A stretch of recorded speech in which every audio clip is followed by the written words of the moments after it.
All right, welcome back to Qualified Dropouts episode 18. If you didn't know who we are, my name's Asher. This is Ian, I thought it was 17. No, it's 18. I just checked. Oh wow. Yeah, 18, almost 20. Damn, getting close. Damn. But my name's Ian. This is Asher. We have a special guest, Jason Lewis. You just said my name's Ian. This is Asher. Yeah. What? We're opposite day. Wait, what? I wasn't gonna call it out. I know. I was like, wait, but what? that works, man. But we have Jason Lewis on with us. I just totally blanked. Yeah. What you're saying. So we've been friends for a little bit over a year now. Jason's been in the entrepreneurship space for a little bit longer. I would say you were like maybe 14 to 15 months ahead of us. So we've learned a lot from you. Yeah. But let's go ahead and tackle just the basic shit about Jason. So tell a little bit about your story, and then we'll dive deep into it. Yeah, so going back to college, I graduated at Penn State in 2016. Immediately accepted a job at JP Morgan, where I spent the next 3 years of my time just hating my life, working in the corporate world. Moved out to Colorado back at the end of 2019 after quitting my job. Became a snowboard instructor, which was dope. Had a lot of fun doing that for 3 months until COVID hit. Lost my job during COVID when the mountains shut down, and that's kind of when I turned to coaching. So started doing that. I didn't know you lost your job. Yeah, I didn't know that either. When COVID hit, all of the mountains in Colorado shut down, and my job obviously went with it because I was a snowboard instructor. So, but luckily enough, during that period of time, beginning of 2020, January and February, I was studying for my personal training cert, kind of going back to my roots because I was a personal trainer at Penn State, and decided to kind of go back into that. Was going to work in a commercial gym. Obviously, COVID had a different, different path. And kind of jumped into in-person coaching, was training people in my backyard during COVID, trying to just keep people fit, keep people sane, and make sure that everyone stayed happy and whatever. So did that for a couple of months, and then took my first business course starting in July of 2020. And by October of 2020, I was 100% fully online. I stopped in-person coaching and turned to the online space. So it's been just about 2 years. Yeah, like just hit the 2-year mark basically this month. So That's crazy. Yeah. If you want to talk a little bit closer into the mic, whatever you speak. Okay. So, no, I did not know you got laid off from your job during COVID. Wow. Yeah. Was that like weird going? Because I got laid off doing personal training as well when COVID hit, and like it was just weird because like, hey, we're shutting down and you're laid off, and I'm like, what? Yeah, it was definitely strange. That was my only stream of income at the time. I was just like being a snowboard bum in Colorado, just doing that whole thing, and then all of a sudden, the very little money that I was making as a snowboard instructor disappeared, and I was like, well, fuck. I don't really know what to do at this point. So that's. So what did you do throughout COVID? Like, did you do like side gigs? Because I know also you probably got paid. You probably got paid the unemployment. Yeah, unemployment, which was like honestly crazy. I was making more unemployment than I did at my full-time job. I was making so much more money through unemployment than I was as a snowboard instructor because they used my 2019 tax returns, which is when I was making almost $100,000 at JP Morgan. So I got the maximum I got the maximum unemployment rate. I was making like $715 a month through unemployment plus the extra like $600 bucks a week. Yeah, so mine was $975 a week. Yeah, I was maxed. Bro. It was per week. So I was making like $13.50. Yeah, you were making more. Week. I was making over $5,000 a month during the first couple of months of COVID, and like it honestly, it was crazy because I couldn't get through to unemployment. New Jersey unemployment was one of the worst states for unemployment.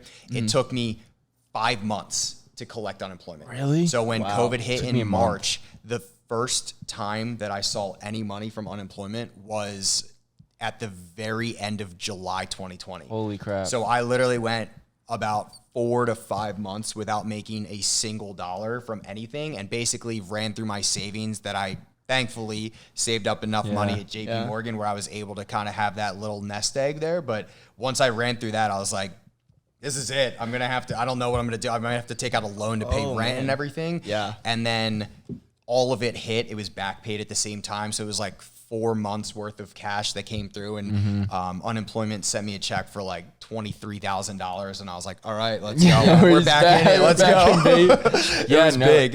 It took me like a month to get mine. Florida was pretty good. Like, you get money. Yeah, like New Jersey was easy. New Jersey was get awful. It was so bad. That's crazy. Yeah. I really, it's kind of funny that you said that you had like a savings for like a couple months, that you got to the end and then like everything happened. It's weird because I feel like that happens to a lot of people, like me especially. Like, sometimes people feel like they're just like shit out, like they lose everything and they have just enough to survive for so long, and then at the end of it, or like in the middle of it, like something crazy miraculous like happens.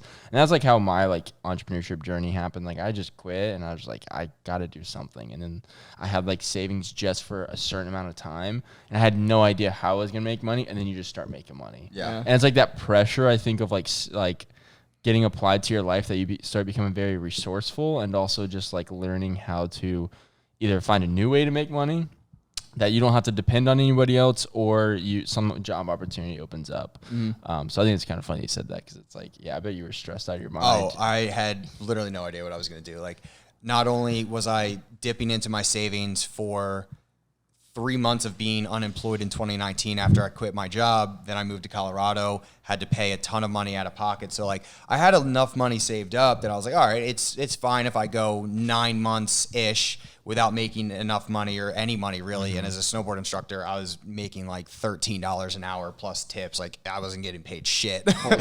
So I went from making $100,000 in 2019, the beginning part of the year, to making $13 an hour. And I was like, this is not sustainable. Like, I'm fucked if this keeps going on. So, basically ran my savings account at least almost completely dry by July of 2020. So obviously we aren't a big fan of college. Obviously we dropped out. Yeah. But you went through with it. I did. I'm curious to hear more about like what made you want to go to college. Why did you pick your degree? And then why are you not also utilizing your degree anymore? Yeah, that's a great question, and I talk about this a lot. I feel like I decided to go to college because that, for me at least, that was the only option. Like, I never even thought about not going to college. Like, my parents went to college, everyone in my family went to college, and so it was never even a conversation of like, what if I don't go to school? It was just like, what school am I going to go to, sort of thing. So it was never really an option to not go. My parents basically laid that out for me from a very young age of like, you have to go to school. You know, parents' generation is definitely a lot different, especially, you know, learning from our grandparents, which they all went to school. It was an absolute must. You couldn't not go to school when you're in the, you know, 1920s, 30s, 40s, whatever. So I did go to Penn State, like I said, and I picked my degree by accident. I went in. It sounds pretty normal. Yeah. So I went into Penn State as an engineering major. I was really interested in engineering when I was in high school and middle school. My grandfather was an engineer, and I find building things to be incredibly just interesting to me. Like, I love working with my hands. I love building things. I kind of love being in like a wood shop type deal. So in my mind as a young kid, I was like, I want to build bridges one day. I want to build infrastructure. Like, that's the path I wanted to take. And then I had a very rude wake up call when I got to Penn State and failed 3 out of my first 4 exams. And found out very quickly that I was not going to be an engineer. And so I switched to undecided for 2 semesters. I dropped out of engineering, switched to undecided. And then at the end of my sophomore year, I had to declare a major, I should say. And I forgot to switch the option, like my preference within the online portal that we had. So I knew I was going to go into business. All of my buddies that were in my fraternity were business majors. Their workload was insane. They didn't do anything. Like, it seemed like it was the easiest thing to do. And so I was like, that sounds cool. Like, we had answers to a lot of the quizzes and homeworks and tests. And so I was like, cool, that sounds fine. Like, honestly, I just decided to take the easy way out. And I also figured that from some perspective, like, you can use a business degree to do so much more than just business, like whatever. So I ended up deciding on management information systems, MIS. completely on accident because I forgot to switch my preference from MIS to accounting. And so I remember being on spring break sophomore year and coming back to school from that spring break and got an email from my advisor that I was accepted into the MIS program. And I literally went into her office the next day and was like, what is MIS? She looked at me and was like, what do you mean? I was like, I've never even heard of that. I have no idea what MIS is. Can you explain that to me? And she was like, this is bad. Damn. So that happened, and I asked, I requested a transfer. I requested to get into accounting. She was like, well, you have to go through the acceptance and request process, which takes a full semester, which I think is bullshit. But anyway, took a full semester. So she was like, you can take these business courses, they want your money. But you're going to have to take business courses for MIS for this semester, and then you can switch in the spring to accounting. I'm like, all right, like, I'll try it. I'll try my hand at it. See what happens. Tried it for a semester and was like, it's interesting enough. Like, I could learn about this stuff. I don't know if I'll use it. It's essentially, so every company has infrastructure, right? And like all of the back end data and like sifting through data, you essentially build systems that allow you to do your work. So like the building Excel, that's an MIS team that build Excel. Like building those types of systems and processes that companies use, that's essentially just what input MIS data is. Makes it everything organized and just amazing. Exactly. Gotcha. So it's in a nutshell, MIS is basically IT and coding and looking through data, sifting through data and numbers. And I was just like, I have no desire to code at all. So I decided to get a job at JP Morgan working in finance instead of IT because I was just like, IT does not excite me or interest me in the slightest bit. So that's kind of how that happened. So why are you not using your degree anymore? And do you think you ever will again? No, I definitely don't ever see myself using my degree. Like, don't get me wrong. I use my degree in some ways. Like I learned how to use Excel. My degree is really helpful in the fact that going to college helped me figure out how to be a more personal type of person where like building those connections, like I would never give up going to school for me personally because of the people that I met and like everything that I went through, the experience that I had at Penn State. When it comes to my degree though, it's obsolete at this point. I'm never going to use it again. I've run an online business, which I am successful in at this point and only going to continue to see more success with it. So I don't see a reason to go back to a 9-to-5 after spending the last 2 years starting to build a successful online business. So that's kind of where I'm at now. I did kind of contemplate going back to get my master's in accounting in 2016 and 2017 right after school. Decided to take a year or two off and then figure out if I was going to actually dive into finance full time for the long term. And I'm very glad that I did that because I would have gone back to school and spent $60,000 to get my master's, and then I still wouldn't be using it, and I'd be $60,000 in debt. So I'm really happy that I took that year or two to figure out what I wanted to do to some degree before going back for another degree. Yeah. Do you have a question? I know I've been asking a bunch, so. Yeah, I actually got a question because I didn't know you were in a fraternity either. So what frat were you in? I was in Sigma Chi. Sigma Chi, okay. So this is a question I have for everyone that's in fraternity. Do you think that the quote-unquote networking you get in a fraternity is actually networking?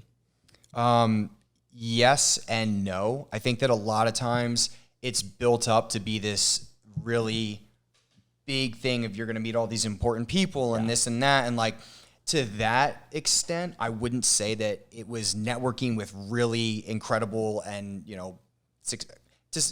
I've met a lot of successful people through that, but like I don't really talk to a lot of those people. But at the same time, my absolute best friends that I have, like my day ones, the people that I can call if anything goes wrong, or people that I'm planning trips with, are all of my fraternity brothers. Like just was with all of them last weekend, went to my best friend's wedding, and like I've been in 4 of their weddings so far in the last couple of years, and like they're my absolute best friends. So like networking in that sense, absolutely. Like those are my lifelong homies. We're going to go to the grave together sort of thing. So. Because that's one thing that a lot of our audience is like 16 to like 22-ish. They're the like cusp of like either going to college, thinking they have to, or like whatever. Yeah. And a lot of the times they ask me like, yo, do you think it's wise for me to join a fraternity? And I'm like, I mean, if you want my honest opinion, no, because I don't think that's the greatest networking opportunity for you. But also, I'm just really anti-college to begin with, so I kind of want to get your perspective on it. Yeah, so for me, I honestly think I would have had a much worse time at school if I was not in a fraternity. Yeah. I also didn't go to school with the mindset of like, I'm going to make $1 million by the time I'm 25. Yeah. I went to school with the mindset of I want to fucking party. Yeah. And so I need to join a fraternity. Yeah, I was like, I need to join a fraternity because like I need to meet people. I went to Penn State and knew 2 kids from my high school. That was it. I was starting over from square one. I didn't know a single soul there. And like the 2 people from my high school, I wasn't really that close with to begin with. So I was like, I'm not going to hang out with them on a regular basis. I got to meet people. My sister was in a sorority. Gotcha. My best friend from high school, who was a year older than me, was in a fraternity at Delaware, and he was like, you have to join. It's what you have to do. You're going to be a loser if not. And I was like, cool, done. That was it. So, like, I never even thought twice about it. Yeah. And again, like, it really depends on what your goals in life are. Like, not everyone needs to be in a fraternity. It's not 100% necessary, especially depending on the school that you go to, right? Like, I know Greek life at a lot of schools, especially in the last couple of years, is really starting to go away. It's really starting to die down. It's not nearly as important as it was, at least for me, in my perspective, when I was at school, because fraternities and Greek life were still a huge part of Penn State at the time. But as time has gone on and, you know, different things have come out over the last couple of years, you know, people dying in fraternities, whatever it might be, like Greek life is not as big as it used to be. So I don't think it's an absolute necessity. But again, for me personally, in my experience, I'm so glad that I ended up joining a fraternity. I think it'll surround you by maybe some like-minded people, but it gets you accepted into a group, and then you can select friends from there. Like where you don't go to college and you're just like, you have to try to talk to people in your class, and then you have no socializing activity to even like talk to somebody. Yeah. So I think if you're going to college, that could be a good start, but it also has to align with your morals, because some of the fraternities are crazy. Oh, we did a lot of really questionable shit. Yeah. like if that's not you, don't go to a fraternity, because you will probably do things you never thought you ever would. Yeah, do. Again, 100%. Yeah, and this is mainly targeting the people that want to get rich when they're young. Like, that's not really like the networking that you need to get rich. Yeah, that's not the networking you get rich from. Unless you're joining a business fraternity, right? Yeah. So Penn State has 3 specific business fraternities that it's co-ed, so there's guys and girls there. Yeah. I know a couple of people that were in those fraternities, and all of them that I know at this age, we're 27, 28, are all making upwards of $500,000 a year, and we're 28 years old. So like, I was going to join one when I was in those from a marketing standpoint, from a networking standpoint, those are worth it if that's what you want to do. If you want to make a shitload of money at a very young age, a business fraternity could be an 100%. Absolute move. Yeah, 100%. My mom wanted me to join one. My mom was like, you should cut down your hours and work more hours so you can pay for one. Because she wasn't going to pay for it. Yeah. And I was actually thinking about it, because I'm like, fuck, if I did this, I could probably get rich quicker. Yeah. But then I just dropped out. That's funny. That's funny. But so, let's, go ahead. All right. So talking to maybe people, if you were to like tell somebody now, like, should they or should they not go to college? Do you think it's worth it? And like, what's your take on college? If you were to redo like your life, like, would you even go back if you knew what you were going to be doing? Yeah, that's a great question. So, again, I really think that it does depend on the individual and kind of what their long-term goals are, right? For me, if I could do it all again, I would choose to go back to college. I would choose to go back to Penn State. I really wouldn't have done anything differently, but that's because everything that I did led me to exactly where I'm at right now. So it's hard to say I would go back and do it all different, because I'm incredibly happy with where I'm at in life right now. If you asked me this question 4 years ago when I was still at JP Morgan, I might have given you a much different answer. But like, it all led me to this exact point. I think my degree wasn't worth the money that my parents spent for it. I mean, my parents put me through college, and I'm incredibly grateful that they did. If I had to pay for myself to go to school, I probably would not have gone to Penn State. I would have gone to community college for like 2 years. I would have gotten good enough grades where I could get a scholarship to go to school, and then I probably would have gone to Penn State or University of Delaware, something like that. But again, that was just like the trajectory that I was on when I was 17, 18 years old, was like, I need to work hard to get into a good school, because I mean, I could not have any foresight that I was going to be an online personal trainer 10 years ago when I was 18, like choosing what school I wanted to go to. And times have changed. And times have changed, right? Like with social media. Social media was nowhere near as big 10 years ago as it is today. Like people just were not doing what we're currently doing 10 years ago. Just wasn't in the cards. It wasn't even an option. I don't know a single person that was doing that. So like now growing up with everything that we have access to, social media, being able to stay in touch with people from all over the world, learn from these incredible minds, I think it makes a big difference. Because if you ask me right now if I would go back to school, I mean, maybe not, right? Because if I was 18 years old deciding, am I going to take $200,000 out in debt to get a degree that I might not use? Or do I want to start working now, building a personal brand, marketing myself, and actually diving into the world of business from a younger age? Chances are I might have done that. So like, it really, it's I think a at the tough times, thing to answer, it definitely, the times definitely come into play. I think it was without a doubt. Like back in the day, we grew up on like going to college because it was like oil was like a big money maker, right? You had to go to college to learn how to do that. And that's like that was like the money maker, was like getting into oil or getting into like engineering or whatever it is, like some like fancy That's why I wanted job. to do engineering. And that's because it's like, you look at successful people, those who like, that's who they were. But now like the new like oil mine or whatever it is, it's like attention. Like who can, like how many people can you grab their attention? Yeah. And if you can do that, like you can become very, very successful. And I think now social media just allows you to grab people's attention for free. 100%. Like marketing, 100%. you don't need to pay for ads. Like all these platforms can have you reach out to millions of people in a matter of seconds. That like there is no other ad agency that can actually do that. Like and you without don't need paying to an arm spend and a leg. $200,000 to learn that. So whenever your parents were going to put you through school, did you ever have a doubt in your mind like, oh, I don't want to go to school, but you were too scared to tell them?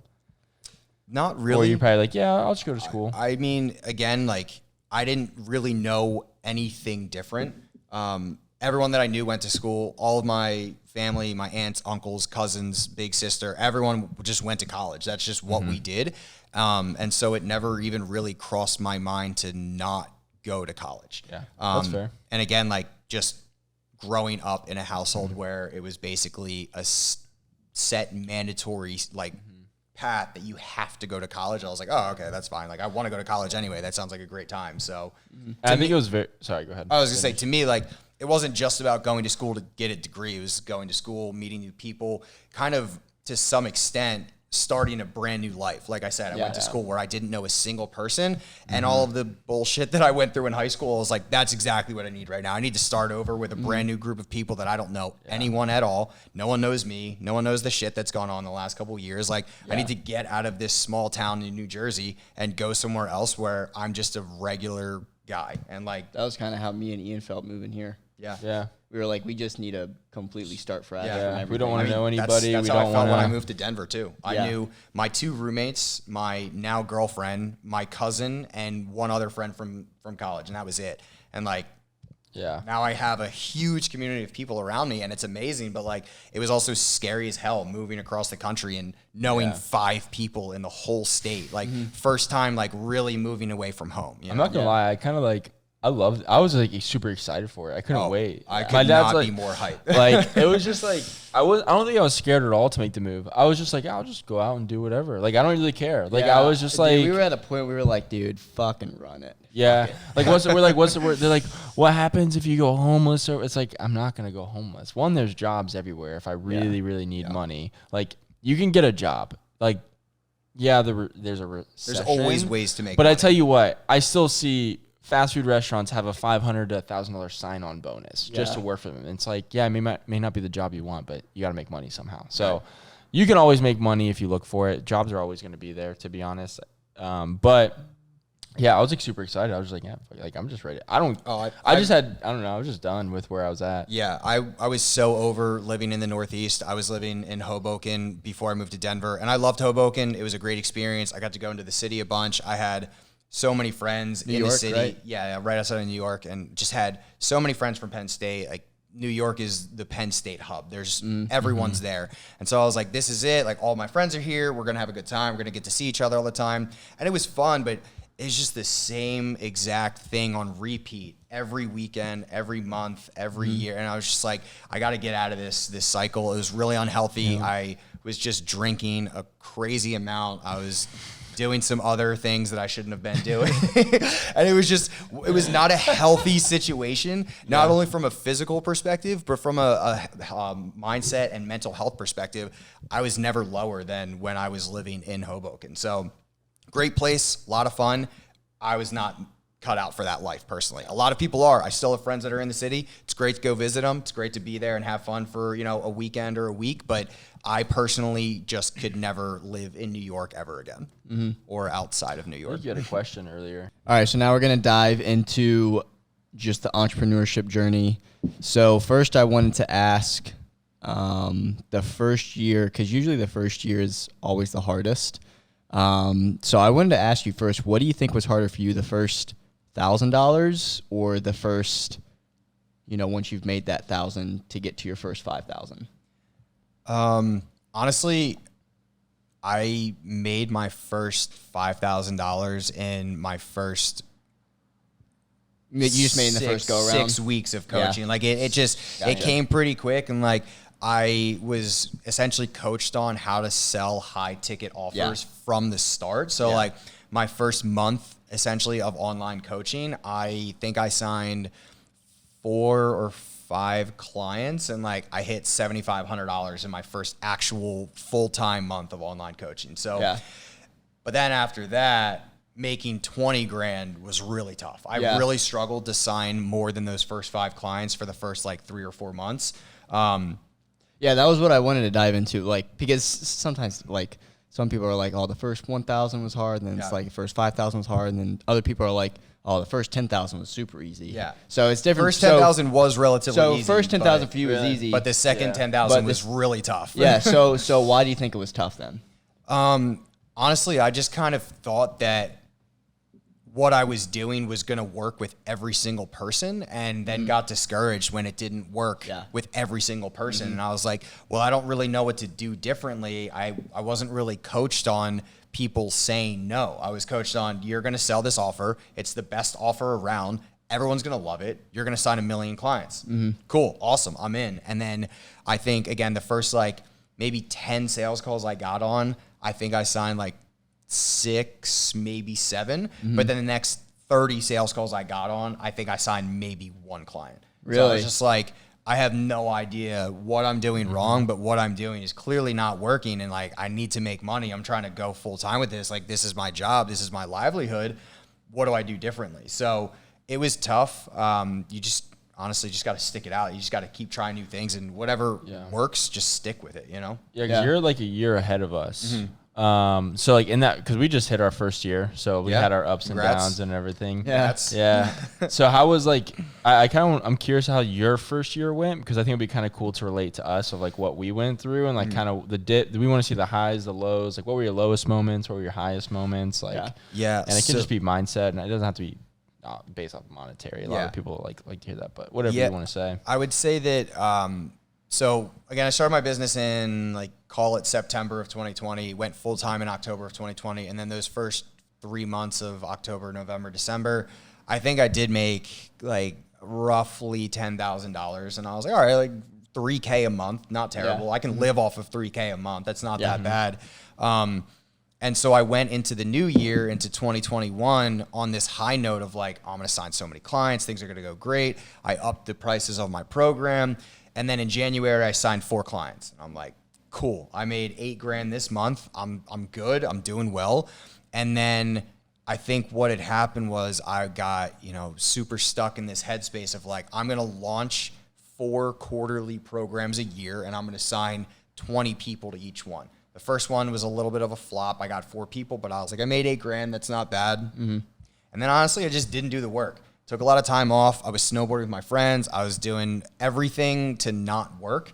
And then when I launched my second program in April for the second quarter of the year, I signed 1 client and made $2 grand, and was like, okay, that's bad. That's not great. Like, I just made $8,000 in the first month, and then $2,000 in the 4th month of the year. Like, I can't live off of that. So that's when things kind of switched for me. I was in a really poor mindset, poor headspace at the time, was really honestly worried about how much money I was going to be able to make, and like if I was cut out for online coaching full time.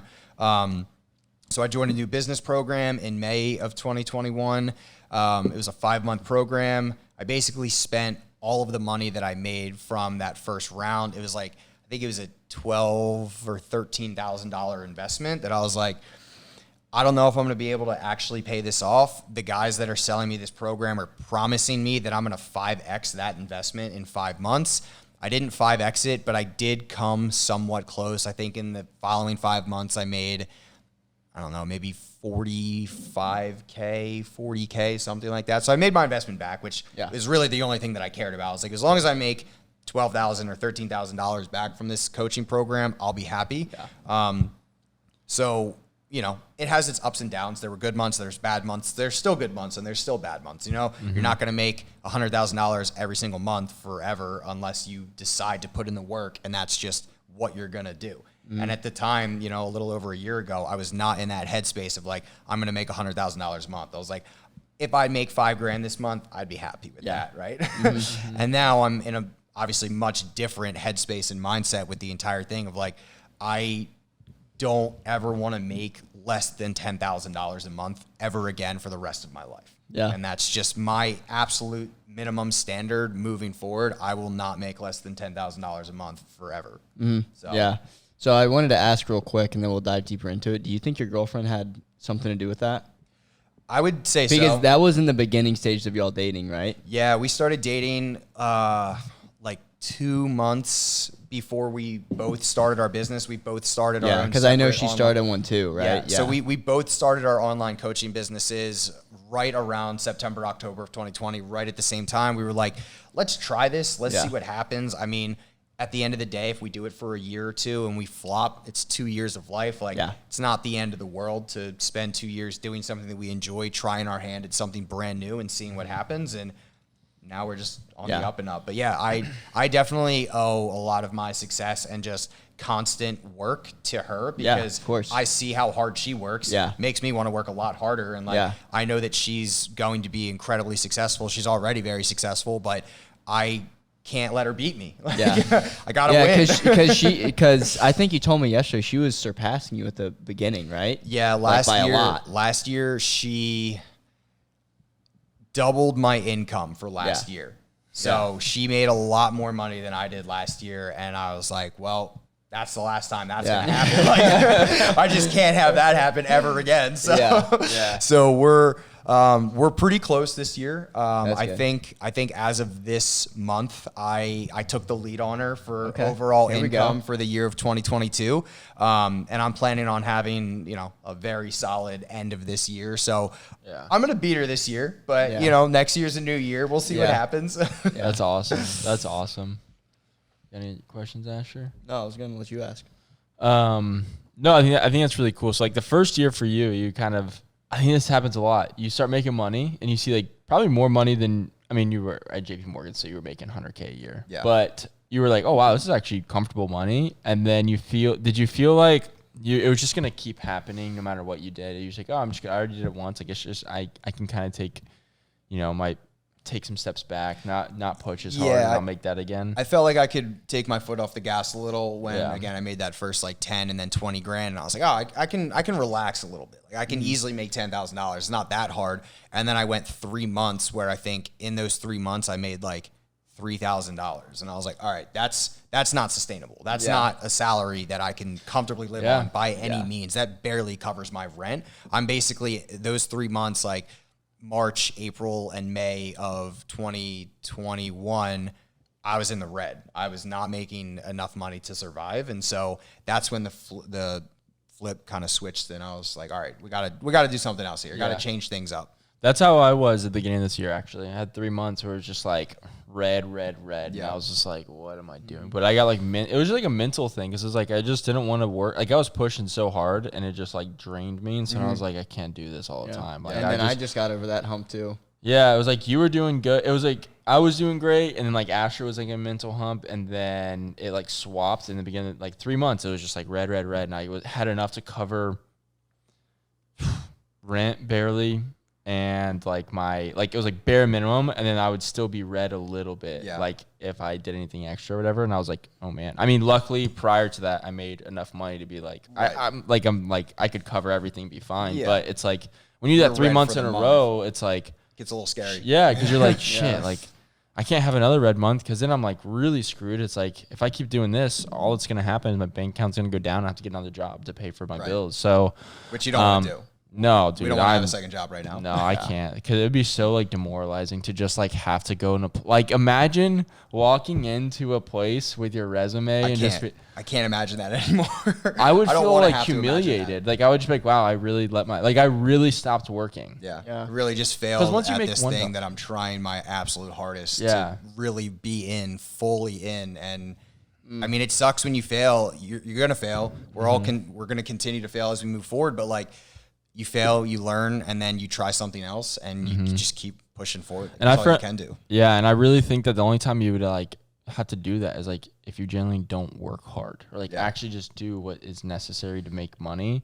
Because if you learn how to do it once, you can do it repetitively. Yeah. It's like I don't know. And I find the times I have my red months is I got mentally drained. I was like, I'm just gonna take a step back. I can't do it. I got to take a break. And then month went down on money, and then it got me more stressed out, and my mental space went down more. And then next month I lost again, and I just was like, done. It was weird because we were in this mental state where we were like, we need to do something not work because that's what stresses us out, and it got us anxious. But it's like, no, what's gonna get us less stressed out is if we actually do the work. Right. But when we were both going through those, But when we were both going through those months, we were like, maybe we should like fucking go outside and do this and then go on a trip or do whatever instead of actually kind of reset. Yeah. And like, And sometimes it can be necessary for sure. Yeah. Like I firmly believe in burnout, but. I experienced burnout hard.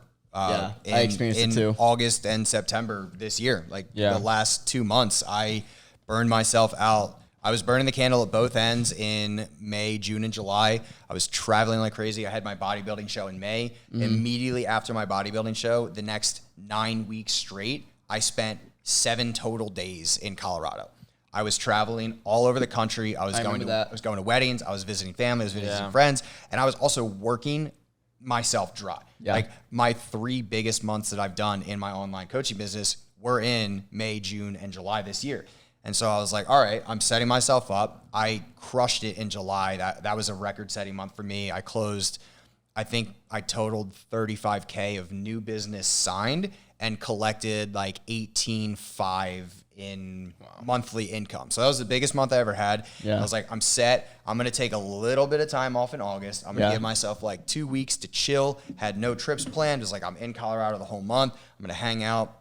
And then I got in just a really bad headspace. Yeah. Those 2 weeks turned into 2 months before I knew it. Yeah. August, I signed 1 new client. September, I signed no new clients. And I was like, all right, I got to get back on it. I got to work again. And so October's been going pretty well. I've signed 4 new clients this month. I got some new sales calls coming up this week. And like, it's going to be a big month. I'm going to hopefully break my July record is what the goal is for this month. And we're on pace right now to do that. But, yeah, it's tough. And like it happens, right? Like had such a successful first half of this year, and then the summer was great, and then I just flopped so hard.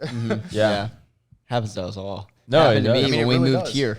Yeah. No, because it's like 2 months where I was getting fucked. Well, it's just like you want to, because I feel like we want to like get to a point where we can also have the capability to pull ourselves away from the business and still make that large money. Right. Yeah. Right. And it's like when you're like constantly stretching your boundaries of how far you can go, like you just like, it's hard. It's like, it's just really, really challenging to keep stretching and keep going. Yeah. It's kind of like running a marathon, honestly. Like, it's just like you keep, but like, the marathon just never ends. Yeah. It just never ends. Like, it's life. But it's like sometimes you just want to pull back, but still get the same results. And it can be very, very challenging for sure. And that's something that, I mean, we're all working towards that, is getting to that point of being able to kind of pull back a little bit, not have to work as many hours, not have to work as hard, and still reap the benefits and make a ton of money. And not only that, change a lot of lives, help a lot of people. But at the end of the day, I mean, we've got to make enough money to survive. And like, we're building the infrastructures now to get to that point, but I feel like we're not quite there just yet, but we're right on the cusp of that point. You know what I mean? Yeah. No, I feel that actually. I've been feeling kind of like the past like month, and I even told Ash, I'm like, dude, I just feel like there's just like something's about to just flip and it's just going to skyrocket. Something's going to happen. Like, I don't know what it's going to be. Like, it's just like our business is just going to like skyrocket, take off because of all the compound interest and all the work we've put in for the past year. And you've been doing it for 2 years. Yeah. And it's like, soon it's just going to be like, boom, like just take off, and we just don't know what we're going to do. And like, then that's when we really will take it to the next level of like hiring, building out a team, running ads, having a full like system where sales calls eventually become Will's been like, saying, dude, he's like, dude, one day y'all are going to wake up and be like, oh, wait, there's 80 grand new just sitting there. Yeah. I mean, saying that a lot. We're getting close to that point, and I think that 2023 is going to absolutely be that year for all three of us. I mean, having been doing this for a little over 2 years now, like I know what works and I know what doesn't. I know like what strategies to implement and actually move forward with and spend time on using those strategies. But I think 2023 is really going to be that year where things just 3x to 4x where we're currently at right now. And then even hopefully further past that. No, and I think protecting your mental state is very, very important. Oh, 100%. And like, I think that's what's just going to provide like longevity and entrepreneurship is if you can actually like protect your mental state, because if you just burn out and keep doing it, like you'll make money. And then the times you don't make money, it's just going to cover, like, it's just going to spread. Like you're not going to make any money. So it's like your income for the year is still going to be what your old job was because you can't actually stay consistent. And so it's really important to challenge your mind to get stronger every day. Like listening to podcasts, reading books, of course, obtaining new knowledge is really important, but also it's like exercising your brain of like actually like having a good mental space to be able to collect new information and be able to like overcome any obstacles and have mental clarity throughout that process. Cause I think that's like where a lot of people fail, especially in the first year. We've seen people like do coaching for 3 months and then they just totally drop off. Like they can't handle the pressure. They can't handle, and they think it's like wonderful because you just make all this money, but it's not true. Like the mental burden of having your own business or running it online or doing whatever, it's not easy. No, it's absolutely not. And burnout is absolutely real. I mean, like I just said, I burned out hard this summer, and then nothing really happened in August and September. Like I still had enough reoccurring revenue in August to make over 10K, but then one of my goals was once I hit 10K to not drop below it. And then last month in September, I dropped below it and had one of my worst months of the year. Like really, I think when all was said and done last month, I made like $6,000, and like $6,000 is nothing to snuff my nose about. Like $6,000 is a good amount of money, but like people will be like, what? You made $6,000? But like for me, that's not what I want to be. That's not what I want to be doing. That's not where I want to be at. Like $10,000 is my absolute bare minimum moving forward. And like, that's just the standard that I'm setting for myself. And so when I had a month after having 4 massive months in a row where I hit 6K, I was like, fuck, I gotta step on it a bit hard. I gotta do something else. Yeah, no, I totally agree. And it's like, I wouldn't say it's cool hearing you say that, but I think it also puts in perception of like, it happens to everybody. Like everybody's going to achieve that. And I think a lot of times people like look at other people's like lives, and shoot, I'm even a culprit. Like sometimes I look at other people and I'm like, man, I'm jealous. And it's like, I shouldn't be jealous because I don't know what's actually going behind the scenes and everything. And like, everybody has their own struggles. And something that I definitely need to work on as well is just like focusing, like just put all that mental energy you'd focus on somebody else and being jealous and just put it on yourself. Yeah. And it's definitely go up and down. And so I think a big piece of it too is, not comparing yourself with anyone else, right?